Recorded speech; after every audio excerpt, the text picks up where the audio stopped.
What's up, everybody? Welcome back to the channel. So today we're going to be doing our first modification under the hood of my 2023 F350 build. So what we're going to be adding today is a fuel filter conversion kit from Sinister Diesel. Now, I really like this company because they've been around for a long time. They have a ton of different products for different trucks. And this year on my F350 build, I wanted to try to keep everything sort of consistent under the hood. And because Sinister Diesel comes with that iconic electric blue color, I think it's going to look really cool under the hood. So without further ado, let me pull the truck in the garage and let's get this modification taken care of. Okay, so real quick, just to show you what we're working on, over here is going to be your fuel filter housing right here. Now, as you can see here, it's pretty much just all plastic, and it really doesn't even look that good. So we're going to basically be disconnecting these hoses here today and replacing the whole cap with a new billet aluminum fuel filter conversion kit. So again, this should be a pretty simple, quick and easy modification to do. So let's go ahead and open the box and let's check it out. Okay, so over here is the fuel filter conversion kit.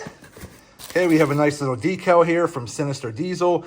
Looks like we have a new fuel filter here as well. We'll set that aside. Looks like this is our billet top right here. And it looks like we have some instructions and some more decals. So we'll set that aside.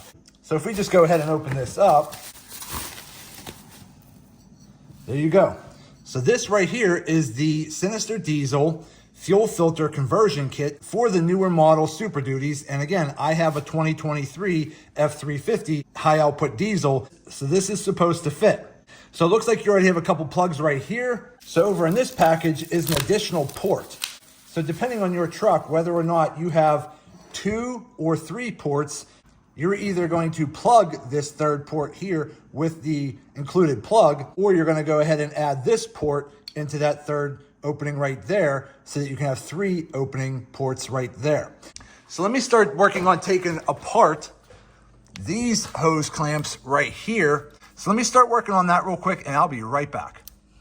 Okay, so real quick, to get these retainer clips out, I just used a small screwdriver, stuck it in there, pulled up and popped the clip up, and then you can actually just slide the hose right off. So that's pretty simple.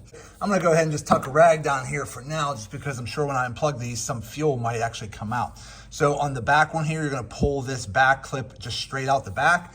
That should pretty much slide that off just like that. On the middle clip here, there's a little pressure clip right on the side over here, and then one on the other side. Once you kind of use your hands and pinch them in the back, this pops right up, and then you should be able to just slide this one right off, just like that. So now we got all 3 of those off. These lines here aren't the most flexible, but you should be able to just kind of rotate this a little bit, and then you should be able to just pull it straight up. Now keep in mind, these factory fuel filters here for your Super Duty are an enclosed system. So every time you want to change your fuel filter, you're going to have to buy this whole unit right here, which over time can get costly if you're changing your fuel filters out on a regular basis, if you tend to drive your truck a lot more. With the Sinister Diesel fuel filter conversion kit, you only have to replace the small filter on the inside.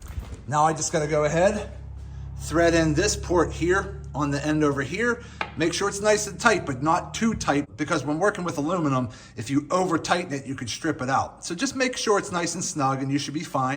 Okay, so then once you get your third port either plugged or installed, we're gonna take our filter out. So now we have our filter opened up like that. Then what you wanna try to do is take some fuel, just pour a little bit on your finger, and you're gonna wanna make sure you rub the O-ring across the bottom here, just like that.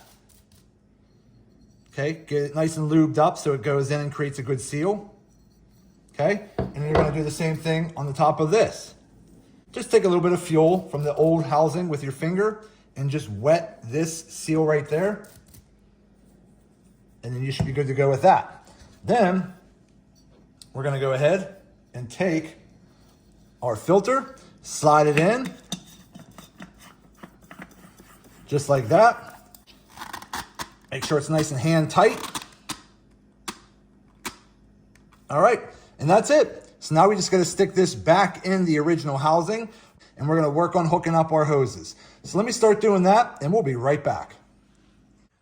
Okay, so here we go. So putting this back in is a little snug because again, you have that rubber O-ring that you sort of have to just put in on a little bit of an angle and just push it down. You really have to put a little bit of pressure to slide it down. But that O-ring really holds this in place. I mean, this thing is nice and tight.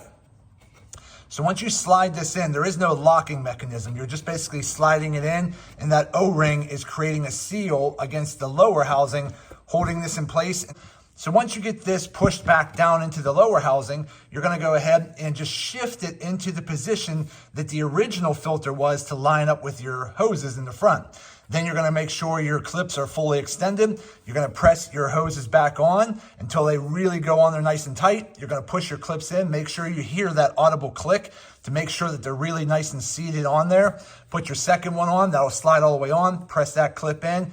Hear that audible click sound. That should hold it on. Slide your third one on if you have it. Slide that on, press the clip in, hear the audible click, give it a little bit of a test to make sure it's not gonna pull off, and you should be good to go. So that right there is what the new Sinister Diesel fuel filter conversion kit looks like. It's an all billet aluminum top with billet aluminum ports sticking off the edge here. So they're not just basic plastic. So it's very strong, very robust.